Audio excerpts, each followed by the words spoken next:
Hey guys, what's up? And welcome to my new deck guide series, going over, in this case, my Pool Scouts deck. So this is a Scouts variant, and that was the wrong button, but this is statistically the highest win rate archetype in the game, coming in at Masters at a 60% win rate, absolutely dominating.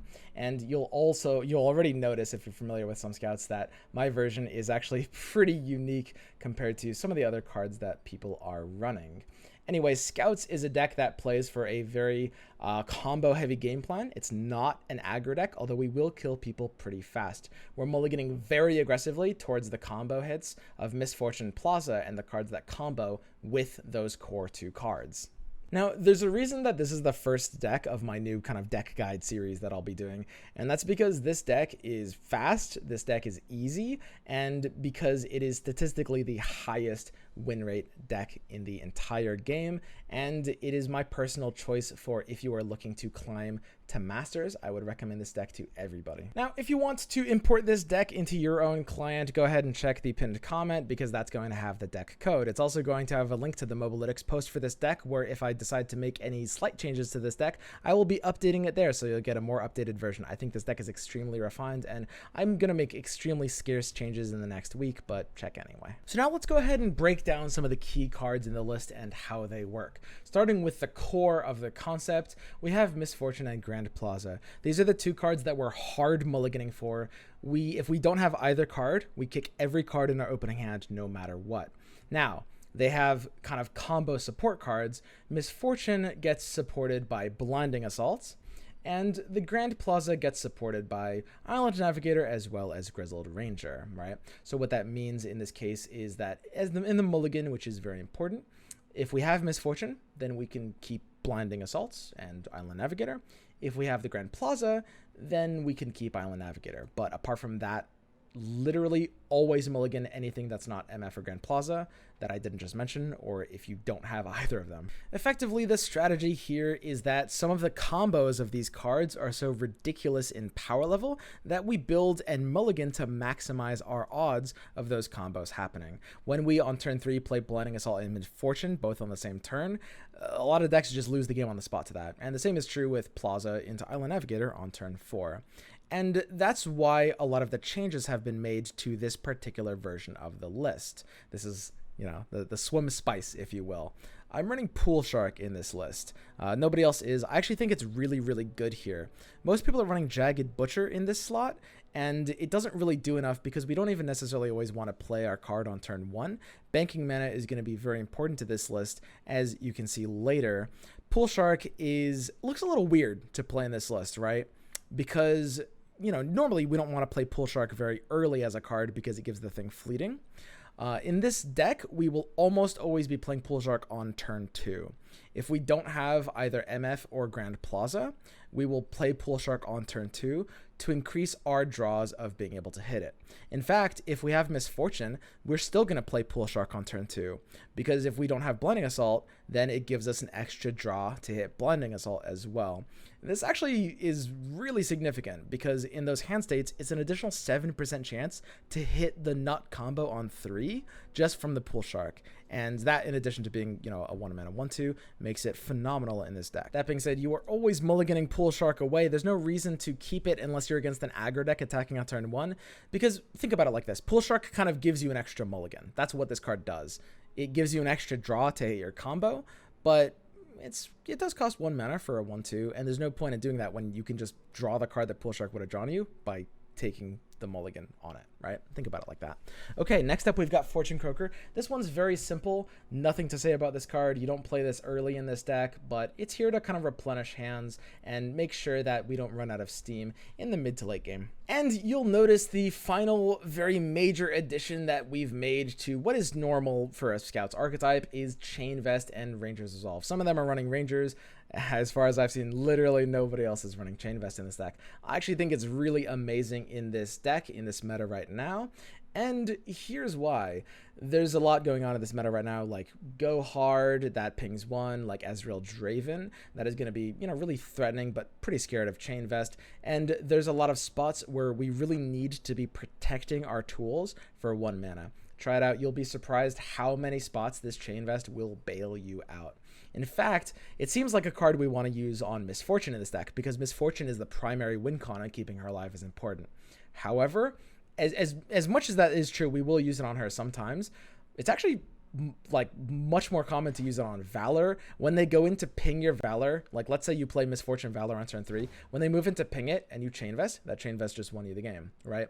Or sometimes you can use it on Quinn. Just the nature of scouts means Chain Vest ends up working quite well. And a lot of those situations in this meta, Chain Vest actually ends up being a better card than Rangers. I know it looks weird. I know Rangers seems like a better card than Chain Vest, but outside of a couple specific matchups like Feel the Rush, War Mothers, or the mirror of this deck, Chain Vest tends to actually be a better card. And then finally, we've got Quinn. This is kind of like the last key card of the deck. Quinn is just kind of the big sister to Island Navigator. To be honest, Island Navigator might just be better than Quinn in this deck, but we just need as many of this kind of effect as possible. Double play unit that has Scout on both of the cards is just so good for Plaza strategies. It's so good for Misfortune strategies. Quinn's level up looks similar to Misfortune's, but isn't really going to be how you win most games. On occasion, the Quinn level up will definitely clutch out a win, but yeah, for the most part, we should really just be thinking about this like an Island Navigator that costs 1 more mana, but gets you Valor, which is on average quite a bit better than the Island Navigator pull. So that's the crux of the deck. This is a Misfortune deck, first and foremost, with Grand Plaza being an almost as powerful kind of like secondary or side win condition that has different combos to just snowball out of the game. Quinn is kind of the backup reserve. She supports both of these combos. She works with Misfortune and she works with Plaza, but in some games where your hand's not really doing great, Quinn can actually sometimes just be perfectly fine as a third win condition, because her level up can, with the other tools of the deck, win you the game on her own as well. All right then, well that's actually kind of the core concept of the deck. Obviously I didn't go through every single card. A lot of them are self-explanatory, but most of them I'll be talking about in further depth in the actual games themselves. So let's get into the games. All right guys, we get into our game here against a Lee Sin Zoe. That's a pretty good deck. And of course, you know, that means they're going to be trying to slow down our game plan, combo us out with a leveled Lee Sin. So, as with all mulligans in this deck, it is extremely simple. We are just going very deep for our core combo pieces. We hit MF, and we've got Pool Shark too, and we hit Plaza on this turn. As mentioned, we never Pool Shark on turn 1, except against defensive aggro spots. And it's a bit of an interesting position. We could Pool Shark on turn 2. You usually do Pool Shark on turn 2, and the reason being that if we drew a, you know, a Valor card, I can't remember the name of the spell that summons Valor. bird spell. Then we'd be able to curve it with MF here. But in this case, because we already have Plaza in our hand, we already have a good play for turn 3. It's not really as worth doing, right? I think we don't really mind just letting the Scout hit us for free. Our face damage doesn't really matter much in this matchup, and the ability to get more individual value out of our cards plus banking mana, I think ends up mattering quite a bit more. So, unfortunately, we don't have a super fast hand here. We've got the Plaza, but we don't have a powerful turn 4 play, right? So, a little bit awkward, and we're attacking on odds without really a great way to actually capitalize it, right? Like, we really want to be either having a way to gain value out of a Misfortune attack, which we wouldn't be able to take the attack here if we had Misfortune, or alternatively be able to, you know, play Valor or have an attack on turn 4 with the Grand Plaza. So in this case, a little bit slower, but this is the turn where the MF and probably the Pool Shark will come out. As mentioned, this is a pretty straightforward combo deck. It looks like we're behind right now, but it doesn't really end up mattering our Nexus health. The most awkward thing is the potential spell triggers is the only thing that we really care about here. Okay, Pool Shark. Depending on if he spends his mana here, I definitely don't mind using Relentless Pursuit. So he could still Nopify this Relentless Pursuit. That's always an option that he has. I think there's a decent chance that he might try for the Dragon Link here, and if he does, we can try to slip a Pursuit onto him. The Dragon Link, of course, needs 1 more gem to level up, and once we get that gem out, now our Pursuit's outside of Nopify range, Nopify being 2 mana. We can go ahead and Pursuit here, and MF and Pool Shark both have Challenger from the Grand Plaza. So we're just going to go ahead and kill off both of his cards here. Gemming this Sparklefly might actually be a decent play for him there, but it's too late. So we can go ahead and take this attack, just kill off both threats while losing the minimum amount of health on MF. Her health matters more than the Pool Sharks. And getting that first sweet, sweet level charge on the MF. So a very clunky start, as you can tell, but you know, obviously our game plan is doing exactly what it needs to here. And his Mountain Goat isn't really going to be too big of a threat. So we drew the Blinding Assault. That's actually quite interesting. And we have a few options. I think it would be really, really nice to have like one banked mana here for Nav Blinding Assault. But in this case, we are probably forced into playing a Quinn. Like, Quinn here is great. There's nothing wrong with Quinn here. Again, I mentioned this earlier in the video. The Pool Shark, the thing to understand about Pool Shark is that it feels bad. It's like the psychology of Pool Shark, like the fact of not playing this fleeting card will always feel bad. It's like, oh, it's wasted. In reality, the odds of the card you draw don't change whatsoever. Pool Shark, when it whiffs, and it does whiff, in this case it was a whiff, it's a 1 mana 1/2. And that's not great, but I mean, on that board state, it helped a lot. It actually smoothed our curve because we were burning that 1 mana anyway. We killed off a thing. A 1 mana 1/2 is perfectly fine to play there. It basically ended up, this was its worst case scenario, and it still did the same as Butcher, right? That's how you should look at it. Again, keep in mind, I've explained this several times with how probability works, but when you draw a powerful card off of the top with Pool Shark, like Quinn, and then it's fleeting and you can't use it and it goes away, Pool Shark doesn't hurt your odds of drawing Quinn, right? The probabilities of any given draw in your deck is completely independent from one another. The Quinn, like in the 37 cases where it doesn't draw Quinn, it increases your odds of drawing the Quinn later, right? So it doesn't change the odds of anything at all. The only thing that happened is we played a 1 mana 1/2. Okay, so we've got an attack here, and we're definitely going to go ahead and, you know, maximize the value from the Scout. We can go ahead and take an attack like this. The only downside is, of course, we are giving him a pretty good opportunity to gem up this goat. I think this is a fine first attack. Not really too afraid of the goat here. It's kind of interesting though. I said that we're not really afraid of like the chip damage, but this is a very bizarre game where he's double zenith the goat and he's like gemming it multiple times. So it could actually play out in a way where the chip damage matters, which is very rare from like Lisa and Zoe. Okay.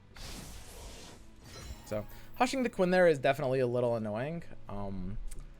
This is pretty fascinating. I mean, the goat can't really block a lot of these. If it blocks Quinn, we don't really care.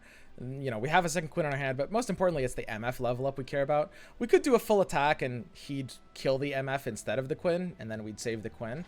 But the Quinn is only 1 out of 4 and is much less of a win condition here. We do have a second MF. It's an interesting spot. I think we can actually just do a full attack. I mean, right now, the goat's actually a bit scary. If he, like, he only has 1 mana, so he can't do a trick here that actually does anything. If he wants to block this MF, then our Quinn survives. And because of the nature of this game, the MF leveling up won't do a ton, right? In fact, the goat killing us is like probably the scariest thing right now. Just again, because of the bizarre last couple of turns. So our MF is going to be 3 out of 4, and our Quinn's going to be 1 out of 4. Again, MF and Quinn, they have the kind of the same level condition, but they're very different from how you should approach them as a player. MF's level condition is kind of like golden. It wins you the game on the spot.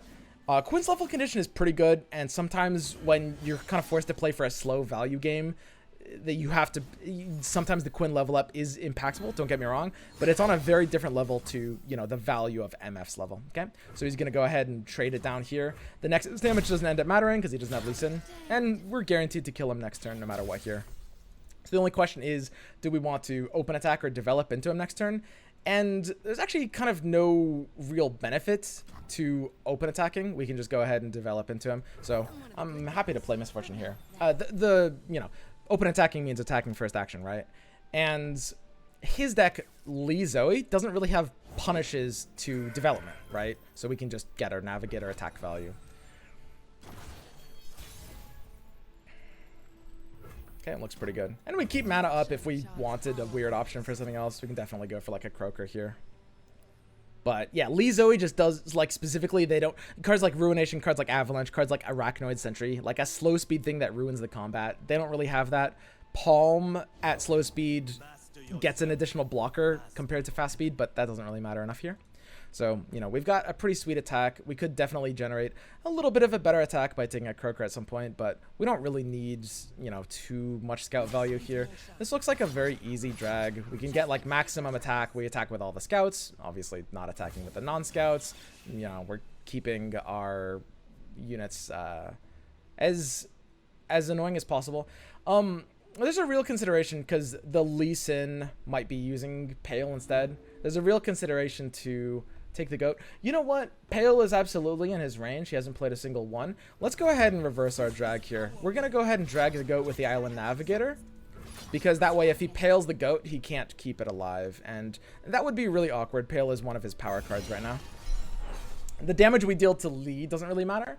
We're just dragging it with the Astute Academic so that it doesn't block our Quinn and kill it. Because keep in mind, this Lee's at 3-5 right now, but it's going to have 4 health when he levels it, and he'll do that at burst speed, but also stuff like Pale. Okay. I don't think there's a hand that stops him from dying this turn.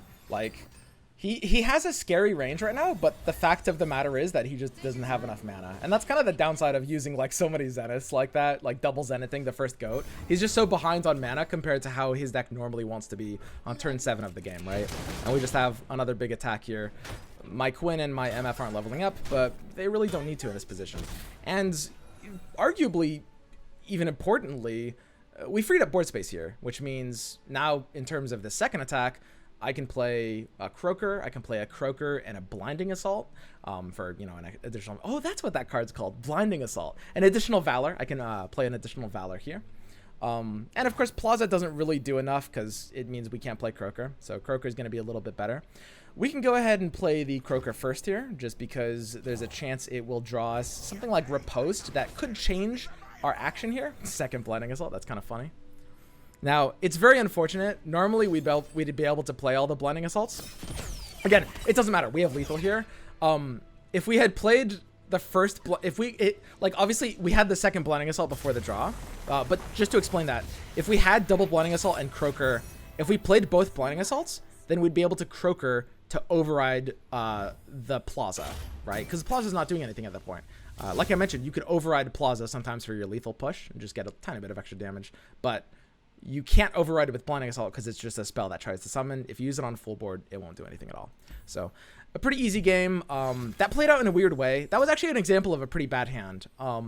We did have both MF and Plaza, so it seems weird that that was a bad hand, right? But we didn't have Valor to combo with the MF. We didn't have either Ranger or Island Navigator to combo with the Plaza. And also, we were attacking on the wrong side of the coin. The coin is part of the hand, in terms of how I say it anyway. It's easier to think about it like that. So, hey, I actually just pulled up the recording of the game we just played, and I wanted to really talk about this play because this ended up mattering quite a bit, which is, you know, on turn 2 when the opponent played Mountain Goat. I think a lot of people in this position would have played the Fortune Croaker. That looks like an obvious play because Goat hitting you every turn is kind of scary. And the Goat actually hit us 2 turns for free without us being able to block it. But we correctly identified that against Lee Sin, our health doesn't really matter, right? Lee Sin either kills you or he doesn't from the combo. He never really just kills you raw to health. And the decision to save this Croaker and instead bank the mana actually ended up winning us the game. Because if you can kind of like look forward a little bit here, the spell mana that we had banked was actually what allowed us to use the Relentless Pursuit on this turn, on turn 4. After we, you know, correctly baited the gem up for the Nopify, and that literally won us the game. This turn 4 was the turning point of the game. All right, so that was a pretty quick game. You know, definitely want to play a couple of these. Try to explain the list as best as I can because, I mean, at the end of the day, I don't think this is one of the harder decks in Runeterra, but even the skill ceiling of even the easier decks, there's still going to have to be a lot to think about, and I can definitely try to focus on teaching fundamentals, stuff that's going to apply to a lot of different decks, right? So it's still very good to talk about here. Try and fill time while this queue loads. I surely must be able to think of something else to say. No? Oh, here's an Easter egg. I'll give you guys an Easter egg right now. For those of you guys who are watching this downtime, here's a secret. In my version of this list, I actually think it's proper to run 2 Stony Suppressor. You can do this if you feel comfortable with it. I might run it over third Croaker, second Resolve, or third Repost, something like that. The two Stony Suppressors actually hit this list pretty hard. You'd never play them early. You always play them on like turn 6 or later, and they beat a lot of matchups at high levels. Okay, Stolen Conch. The reason that's an Easter egg is, by the way, the reason I didn't include that in the net deck is because they're a little trickier to use, honestly. And I don't go out of my way to make decks easy to play, but it is like with a card that so many people would misplay, it's hard for me to put it in like the main net deck. Okay. Sorry. Tahm Kench Soraka. Wow, a very interesting matchup. You don't see a ton of these. So we're against Stolen Conch here, and you guys know how we mulligan. Mulligans are one of the harder things in the game, but this deck gets off easy because it has the easiest mulligan in the game. Okay. So not a great hand. We have Plaza. We're attacking on 4, so now we're looking to improve to Nav or Ranger. I mean, we take a lot of draws here. We have a lot of... The thing about this deck is that it's very true that the deck can get brick hands. You know, it's kind of an all-in deck. We're looking for a pretty specific thing. But the thing to realize is that we have so many draws to good hands. We have so many powerful cards that work well together that the odds of us landing one of our good draws ends up being very high. So we could play Croaker here as a 2-3, and we could even attack him for 2. But it's actually just not worth it. Again, that's the reason that this deck is kind of more of a combo deck than a raw aggro deck, right? Like, we kill them fast, but it's more important to bank our mana instead of going for the Croaker. You guys might have noticed that last game, by the way. It looked weird not playing Croaker into that Mountain Goat. I bet you guys would have played Croaker into that Mountain Goat.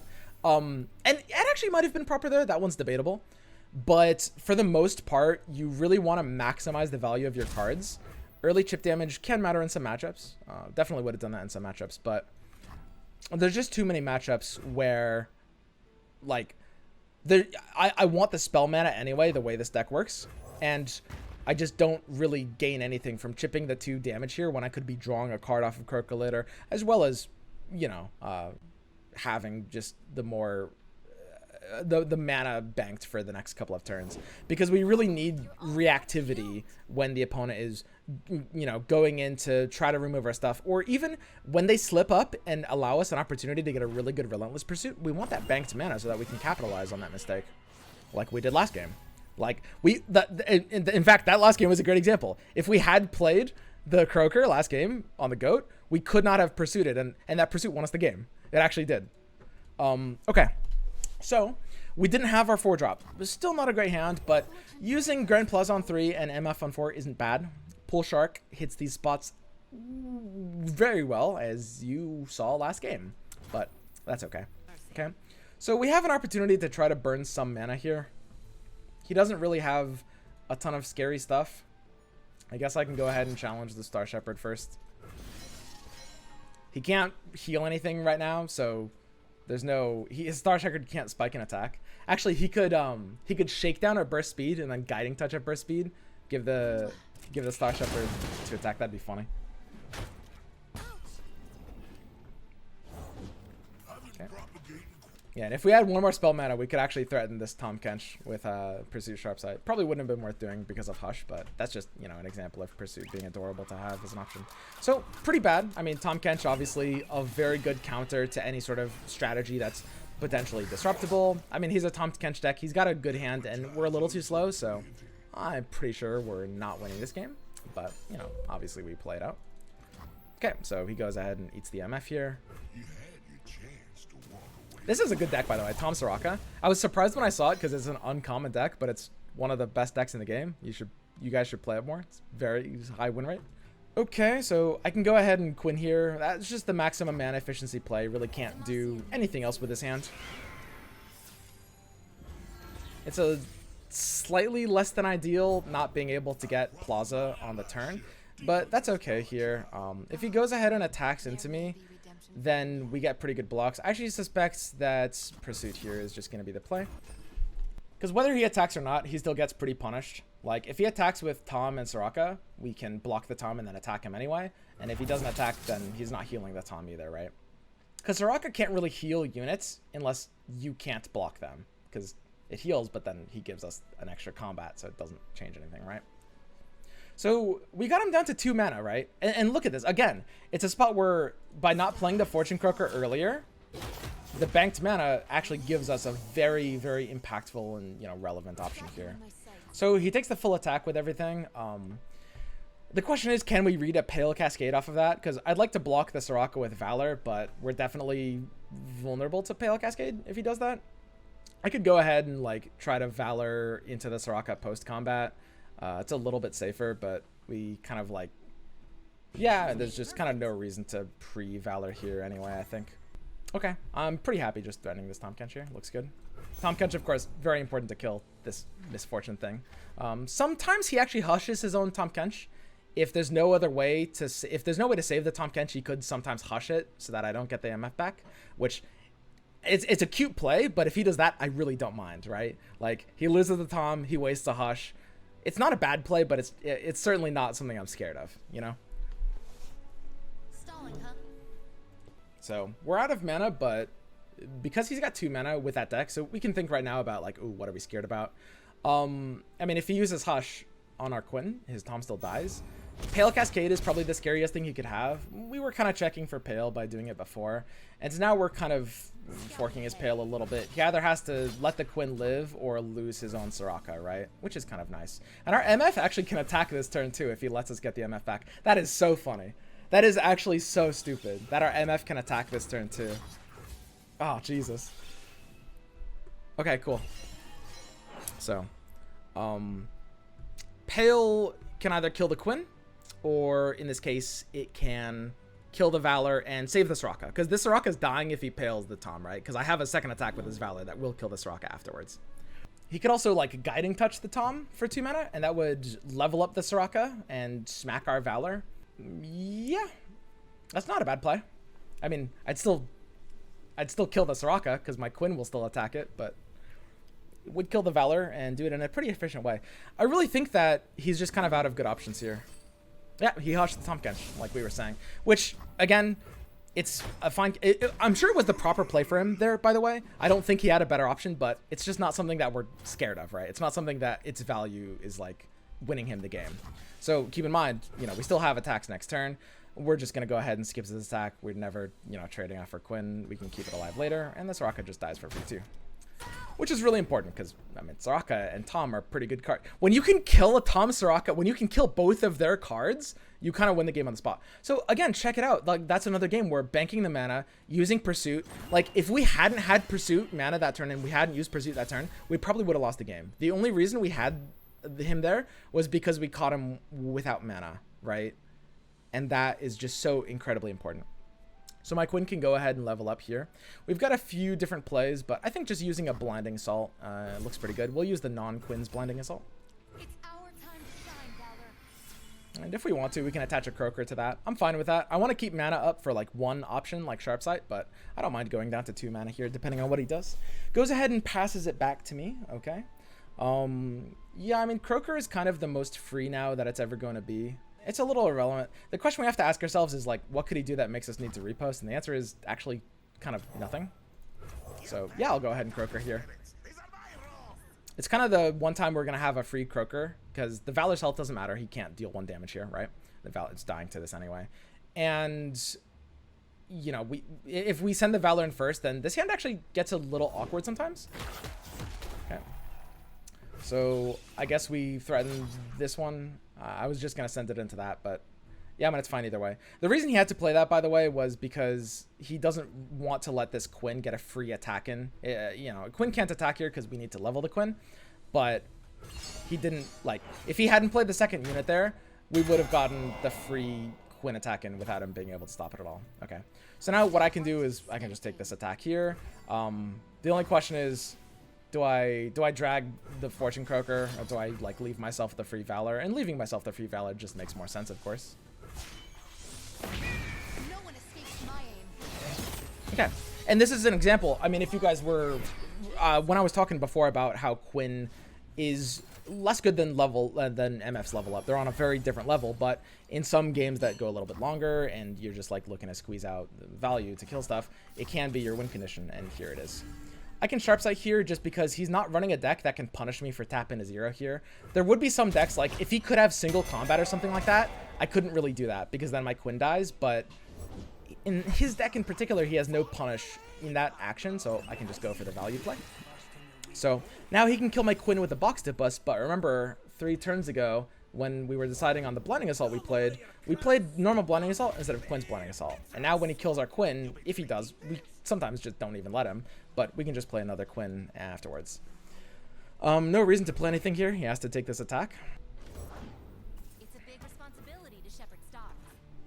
We can just maximize our reactivity. We don't really need to generate unique blockers here. So Astral into Quinn. Since he Astraled into Quinn, it might be better to just repost it, I guess. Yeah, I mean, sure. Why not? You can't do anything with that 1 mana. Okay. But yeah, that's kind of why, like, it looks like if we had played the Navigator or the Ranger, his Star Shepherd wouldn't be able to attack there, but I ended up wanting to maximize our reactive options, right? And that just means, you know, keeping the mana for the riposte up. So we can just go ahead and pass here. Don't need to do anything. Because his deck, like the last one, can't really punish development, right? Like, there's no reason I have to attack the first action here. And the Star Shepherd hitting you last turn didn't affect the game whatsoever. So I think Navigator is just a beautiful play here. Looks very annoying.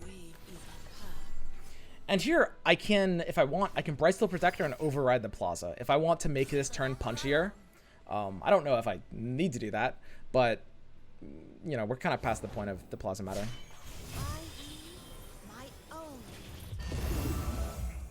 I think that would be something I would do maybe after the first scout attack, because these scouts are probably sacrificing themselves a little bit. We do want a 3-attack Challenger Scout that can kill this Star Shepherd without, you know, giving away too much. And right now we have nothing. Like, Island Navigator into the Shepherd is kind of awkward because it's a 3/5 that I don't want to waste on that. This doesn't kill it, and this doesn't kill it. And because the Sparring Student doesn't kill it, that makes me want to, yeah, just go ahead and play an additional unit so that we can get that. So in this case, I will go ahead and take a Grizzled Ranger. I can Grizzled Ranger over the Grand, instead of over the Grand Plaza, I'll do it over the Croaker in this case. I think this is just better than Brightsteel. Brightsteel doesn't really do anything at all. And of course, if I had overwritten the Plaza, then Ranger itself wouldn't get the Plaza. So in this case, a bit better to just overwrite the Fortune Croaker. It's outlived its usefulness. And you can see I'm keeping mana up for Resolve. And I have a post-combat Blinding Assault after I trade down like 1 or 2 scouts. So we can just go ahead and Sparring Student actually wants to go after the Ranger. It doesn't matter terribly much, but Sparring Student will grow to a 4/4. Actually, wait, yeah, that is better. I can send it in like that. Sparring Student will grow to a 4/4 here, and then it'll actually survive and kill the Boxtopus, right? So I guess it's just a little bit better. Pretty happy just sending it all like that. We're getting another Valor. We're challenging the Soraka. Again, I don't really see this as losable. Oh wait, this was getting a 4/4 either way. Whatever. Sparring Student was a very funny hit from that. But again, it doesn't matter. This game has been over since I killed his first Tom and Soraka. So yeah, another clean game for the deck. Yeah, actually in both of these games, we actually had pretty bad hands. Like, you guys still haven't seen this deck nut out yet. That was 2 below average hands. And I think these games have been a good example of like why this deck is, you know, again, it looks kind of like super RNG at first, and it has big nut draws, but even when it whiffs, it still functions pretty well as a deck, and it's pretty rare that it whiffs entirely. Okay, I have in my notes here that this is where I'm supposed to put a mulligan guide after the games. Unfortunately, with this deck, there is no mulligan guide. This is the easiest mulligan of your life. We already know, you know, I explained exactly how to mulligan before. There's nothing that you can't mess this up. All right, guys, so yeah, that's basically it. That's the deck guide. So as I said before, this is one of the best decks to try to climb with right now. I'd highly recommend it. And this is, yeah, I mean, we're going to start doing a series of a lot more of these deck guides. I'm curious if you guys have any suggestions for, you know, I'll probably do a bunch of decks. What I'm actually most interested in is if you guys have any feedback on the kind of format of the guide itself. You know, what could maybe be changed about these guide videos, because I'm going to start doing them in a very uniform manner, just like this. You know, if you guys want to see like 3 games instead of 2, or if you guys want to, you know, maybe like a VOD review on like more interesting games. Yeah, I mean, there's a lot of different directions.